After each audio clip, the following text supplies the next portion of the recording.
2장 보겠습니다. 2장은 예수님의 탄생으로 인해서 어떤 일들이 있었는지 그런 말씀을 해줌으로 인해서 예수님이 어디로부터 오신 분인지를 잘 소개해주고 있습니다. 1장이 예수님은 누구신가에 대한 답을 주었다면 2장은 예수님은 어디로부터 왔는가 하는 질문에 대한 답을 주고 있습니다. 2장의 표제가 동방으로부터 박사들이 경배하러 오다 이렇게 얘기하고 있죠. 헤롯 왕 때에 예수께서 유대 베들레헴에서 나심에 동방으로부터 박사들이 예루살렘에 이르러 말하되 유대인의 왕으로 나신 이가 어디 계시냐? 우리가 동방에서 그의 별을 보고 그에게 경배하러 왔노라니 헤롯 왕과 온 예루살렘이 듣고 소동하는지라. 2장에서는 예수님의 출생지와 그리고 동방박사 이야기 또 그리고 그와 관련된 여러 가지 인용구들 그리고 그 나머지는 예수님의 지리적 이동 사실을 언급해주고 있는데요. 그러한 이동의 타당성들을 설명하면서 이는 성경을 이루려 함이라 이런 표현들을 쓰고 있습니다. 한마디로 이 2장은요. 베들레헴에서 태어난 예수님이 어떻게 나사렛의 선지자가 되셨는지를 설명해 주고 예수님께서 다른 지역으로 이동하는 그것 역시 하나님께서 계획하시고 인도하신 결과로 제시되고 있습니다. 그러한 사실들을 구약의 인용구들을 통해서 증명을 해주고 있습니다. 그리고 예수님께서 각 지역으로 이동할 때 주의 사자가 요셉에게 나타나 지시하는 그런 이야기들이 또 나옵니다. 동방으로부터 온 그 박사들이 예수의 출생을 기뻐하면서 경배하는 그런 모습은 아마 시편 72편과 이사야서 60장에 나타나는 이방인들이 예수 그리스도께 경배하는 하나님께 경배하는 그 모습을 반영한 것으로 그렇게 주석하고 있습니다. 1절에서 6절을 보면요. 이 마태는 예수님께서 실제로 메시아의 그 베들레헴 출생 조건을 갖추셨다는 사실을 이렇게 증명을 해주고 있거든요. 미가서 5장 2절에 보면 예수께서는 어디서 날 것이다 이렇게 예언한 게 있잖아요. 그것을 그 조건을 갖춘 분이다. 확실하게 이분이 메시아다. 이걸 증명해주고 있는 거예요. 5절 이르되 유대 베들레헴이오니 이는 선지자로 이렇게 기록된 바 또 유대 땅 베들레헴아 너는 유대 고을 중에서 가장 작지 아니하도다. 네게서 한 다스리는 자가 나와서 내 백성 이스라엘의 목자가 되리라. 이게 미가 5장 2절의 이 말씀인 거죠. 이대로 인용을 하고 있습니다. 7절 이에 헤롯이 가만히 박사들을 불러 별이 나타난 때를 자세히 묻고 베들레헴으로 보내며 이르되 가서 아기에 대하여 자세히 알아보고 찾거든 내게 고하여 나도 가서 그에게 경배하게 하라. 박사들이 왕의 말을 듣고 갈새 동방에서 보던 그 별이 문득 앞서 인도하여 가다가 아기 있는 곳 위에 머물러 서 있는지라. 그들이 별을 보고 매우 크게 기뻐하더라. 집에 들어가 아기와 그의 어머니 마리아가 함께 있는 것을 보고 엎드려 아기께 경배하고 보배압을 열어 황금과 유향과 모략을 예물로 드리니라. 그들은 꿈에 헤롯에게로 돌아가지 말라 지시함을 받고 다른 길로 고국에 돌아가니라. 7절에서 12절의 말씀에서도 하나님께서 철저히 개입하고 계심을 잘 보여주고 있습니다. 그리고 13절부터 18절까지 예수님께서 애굽으로 피한 사건을 소개하고 있는데요. 13절 그들이 떠난 후에 주의 사자가 요셉에게 현몽하여 이르되 헤롯이 아기를 찾아 죽이려 하니 일어나 아기와 그의 어머니를 데리고 애굽으로 피하여 내가 네게 이르기까지 거기 있으라 하시니 요셉이 일어나서 밤에 아기와 그의 어머니를 데리고 애굽으로 떠나가 헤롯이 죽기까지 거기 있었으니 이는 주께서 선지자를 통하여 말씀하신 바 애굽으로부터 내 아들을 불렀다 함을 이루려 하심이라. 그럽니다. 지금 이 15절에 보면 이게 호세아서 11장 1절을 인용했는데요. 이것을 인용한 그 의미가 하나님의 아들 예수께서 이집트로 피난한 이 사실이 성경 말씀을 이루기 위함이라는 그 사실을 밝혀주면서, 그런데 이 호세아서에서는 하나님의 아들이 이 메시아가 아니고 이스라엘 백성이었거든요. 그러니까 조금 뭔가 핀트가 다른 것 같죠? 그런데 중요한 것은 출애굽기에서 보면 이 이스라엘이 하나님의 아들로서 이집트에서 하나님의 인도함을 받아서 나온 사건을 소개합니다. 그러니까 예수 그리스도 역시도 하나님의 아들의 대표인 거죠. 맏아들이라고 하잖아요. 그러니까 이 말은 이스라엘이, 보통 이스라엘 하면 그 당시로 봤을 때는 이 사람들은 실제 육적인 이스라엘을 생각하겠지만 오늘날에는 모든 하나님을 믿는 하나님의 백성들 모두를 일컫는 거죠. 그래서 이스라엘이 하나님의 아들로서 이집트에서부터 이 세상, 애굽이죠. 가끔씩 이집트, 애굽 이렇게 혼돈해서 쓰더라도 양해해 주시기 바랍니다. 지금의 이집트가 그때 애굽입니다. 애굽에서부터 하나님의 인도함을 받아서 나온 그 출애굽 사건, 그것의 진정한 하나님의 아들 예수 그리스도 안에서 그 일이 성취된다는 거죠.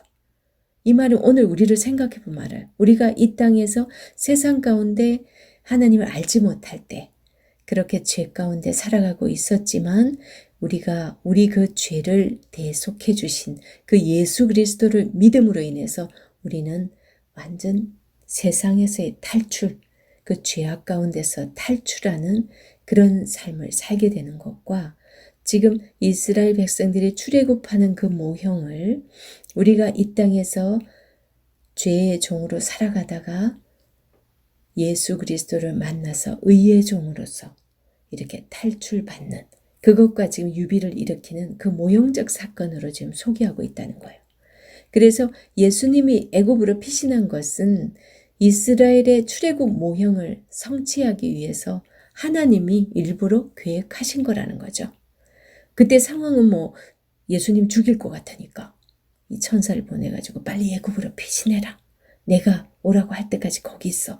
이렇게 얘기했지만 그것은 이런 예수님께서 이제 하나님 나라를 예수 그리스도를 통해서 성취하실 것이기 때문에 하나님께서 처음으로 이스라엘 백성들을 다 애굽 땅에다가 두었다가 그들을 죄의 종에서 출애굽시키는 그것이 이제 하나님 나라의 시작이었잖아요.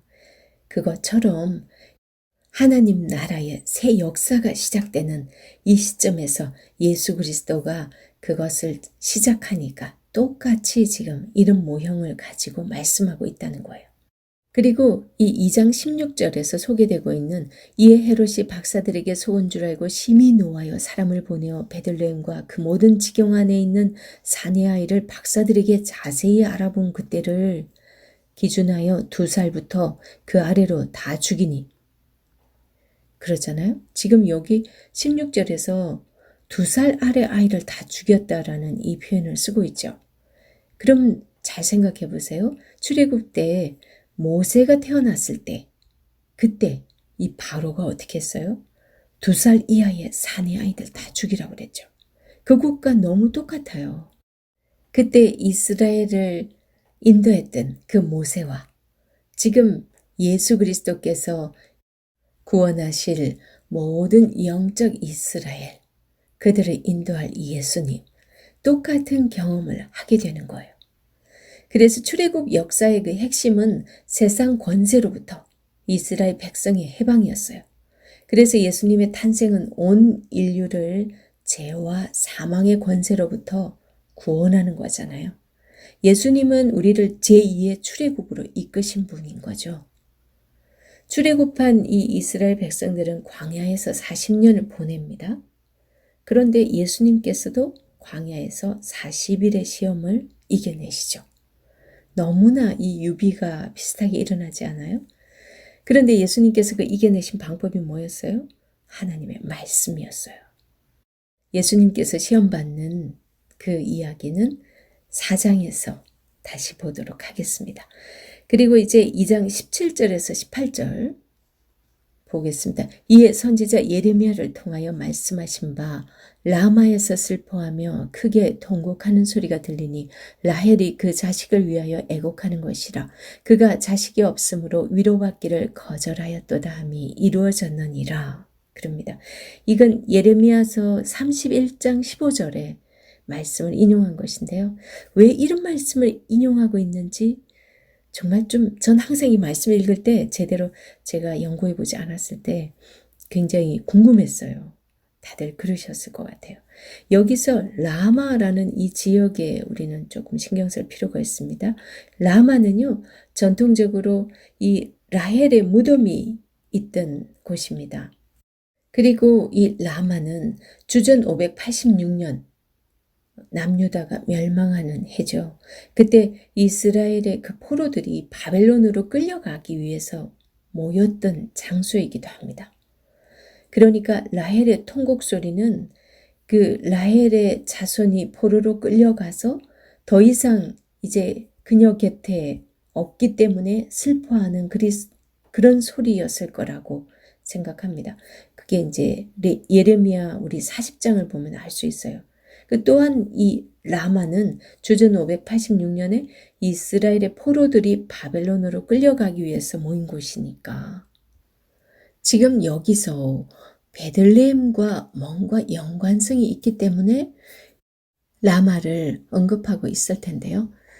지금 여기서 라헬의 무덤 장소로서 라마와 더불어 경쟁적인 한 장소가 있었는데 그곳이 바로 베들레헴이었대요.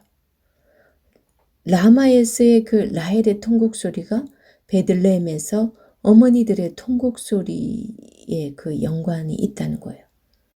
예레미야서에서 그 라헬의 통곡 원인이 하나님의 아들 이스라엘이 고향에서부터 붙잡혀 가 버렸기 때문에 우는 거라면 이제 베들레헴의 통곡은 그 원인이 뭐겠어요? 하나님의 아들 예수께서 고향에서 배척을 당하는 거예요. 그래서 고향에서 쫓겨나는 그 사건 때문에 우는 것과 관련이 있다는 거예요. 그래서 두 경우 모두 통곡의 근본 원인이 하나님의 아들들의 추방과 무관하지 않다는 거예요. 우리는 이런 것이 별로 와닿지 않겠지만 당시 독자들에게는 그런 사실이 잘 인지되었을 것으로 이 주석가들은 주석하고 있습니다. 2장의 마지막 절 23절 나사렛이란 동네에 가서 사니 이는 선지자로 하신 말씀에 나사렛 사람이라 칭하리라 하심을 이루려 함이로라. 그럽니다. 여기서 예수님의 고향이 나사렛이라는 사실까지도 성경의 예언을 성취한 것이라고 말해주고 있어요. 그런데 이 구절은 사실 구약의 특별한 구절에 정확하게 이렇게 나오는 데는 없어요. 어디에도. 그래서 많은 선지서들을 종합해 봤을 때 여러 선지서들을 종합해 봤을 때 나사렛 사람이라 칭하리라 이 구절은 아마 종합한 의견이었을 것이다. 이렇게 봅니다. 사실 나사렛이라는 이 동네는요. 구약 전체 통해서 한 번도 사실 언급되지 않았다고 해요. 그랬기 때문에 이 유대인들이 나사렛 사람이라 칭하는 것은 사실 변변치 못한 출신에 대한 조롱으로 많이 사용됐을 거다라고 실제로 그것을 확인시켜 주는 것이 요한복음 1장 46절에 보면 나다니엘을 이제 와보라 그러니까 나다니엘이 예수님에 대해서 말할 때 나사렛에서 무슨 선한 것이 날 수 있느냐? 이렇게 반문을 하잖아요. 그래서 예수님을 그의 출신지 때문에 아무것도 아닌 사람처럼 이렇게 사람들이 말하고 싶을 때 나사렛 예수 이런 표현을 많이 썼다고 해요. 그것처럼 예수님께서는 이 사람들의 이목을 끌거나 뭔가 대단한 어떤 출신 성분을 가졌거나 그 어떤 것도 내세울 만한 아무것도 없는 하찮은 그 태어난 것조차도 하찮은 마을 출신이라는 거죠. 그래서 멸시와 천대의 대상이 되는 그 메시아에 대한 이 구약의 성취라는 거예요. 메시아는 그런 곳에서 난다고 했잖아요. 그래서 이사야서 53장에서도 메시아에 대해서 그렇게 언급을 하고 있고 그 다음 시편 22편에서도 그리고 스가랴서 11장 4절에서 11절에도 이렇게 말씀을 합니다.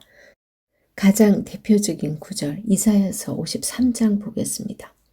53장 2절 3절 그는 주 앞에서 자라나기를 연한 순 같고 마른 땅에서 나온 뿌리 같아서 고운 모양도 없고 풍채도 없은즉 우리가 보기에 흠모할 만한 아름다운 것이 없도다.